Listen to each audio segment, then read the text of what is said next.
ಮಂಜುನಾಥ್ ಅವರು ಓಕೆ ಅಂತ ಸರ್ ಮಾತಾಡಿದ್ದಾರೆ ಅವ್ರ ಜೊತೆ ಸ್ಪರ್ಧೆಗೆ ಓಕೆ ಕನ್ನಡ ಸೇರಿದಂತೆ ಕೆಲವೊಂದು ಕ್ಷೇತ್ರದಲ್ಲಿ ಗೊಂದಲ ಇದೆ, ವಿರೋಧ ವ್ಯಕ್ತವಾಗ್ತಾ ಇದೆ. ಯಾರು ಹೇಳಿದ್ರಣ್ಣ? ಈ ರೀತಿ ಒಂದು ಅಭಿಪ್ರಾಯವನ್ನ ನೇರವಾಗಿ ಸಭೆಯಲ್ಲಿ ಚರ್ಚೆ ಆಗಿದೆ.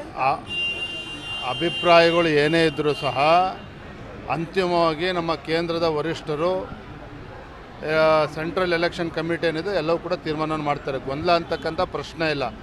ಅಭಿಪ್ರಾಯಗಳು ಇರ್ತಕ್ಕಂಥದ್ದು ಸಹಜನೇ. ಆದರೆ ಅಂತಿಮವಾಗಿ ಯಾವುದೇ ಅಭ್ಯರ್ಥಿನ ಘೋಷಣೆ ಮಾಡಿದ್ರು ಕೂಡ ಪಕ್ಷ ಎಲ್ಲರೂ ಕೂಡ ಒಗ್ಗಟ್ಟಾಗಿ ಒಂದಾಗಿ ದುಡಿತಾರೆ. ಪಕ್ಷ ನೀವು ಕಳಿಸ್ಕೊಟ್ರೆ ಹೋಗ್ತೀರಣ್ಣ.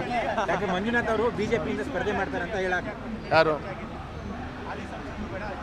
ಯದುವೀರ್ ಅವ್ರನ್ನ ನಿಲ್ಲಿಸಬೇಕು ಅಂತ ಚರ್ಚೆ. 4 ಗೋಡೆ ಮಧ್ಯೆ ಏನು ಚರ್ಚೆ ಆಗಿದೆ ನನ್ನ ಹೊರಗಡೆ ಹೇಳೋದಕ್ಕೆ ಸಾಧ್ಯ ಇಲ್ಲ.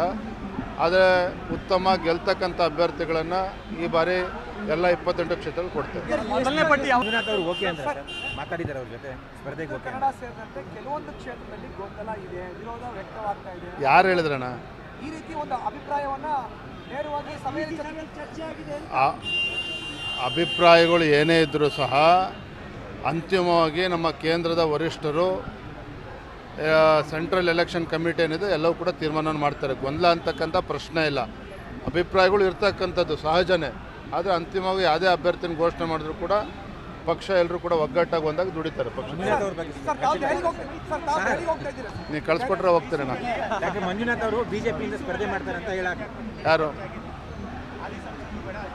ಯದುವೀರ್ ಅವ್ರನ್ನ ನಿಲ್ಲಿಸಬೇಕು ಅಂತ ಚರ್ಚೆ. 4 ಗೋಡೆ ಮಧ್ಯೆ ಏನು ಚರ್ಚೆ ಆಗಿದೆ ನನ್ನ ಹೊರಗಡೆ ಹೇಳೋದಕ್ಕೆ ಸಾಧ್ಯ ಇಲ್ಲ. ಆದರೆ ಉತ್ತಮ ಗೆಲ್ತಕ್ಕಂಥ ಅಭ್ಯರ್ಥಿಗಳನ್ನು ಈ ಬಾರಿ ಎಲ್ಲ 28 ಕ್ಷೇತ್ರದಲ್ಲಿ ಕೊಡ್ತೇವೆ.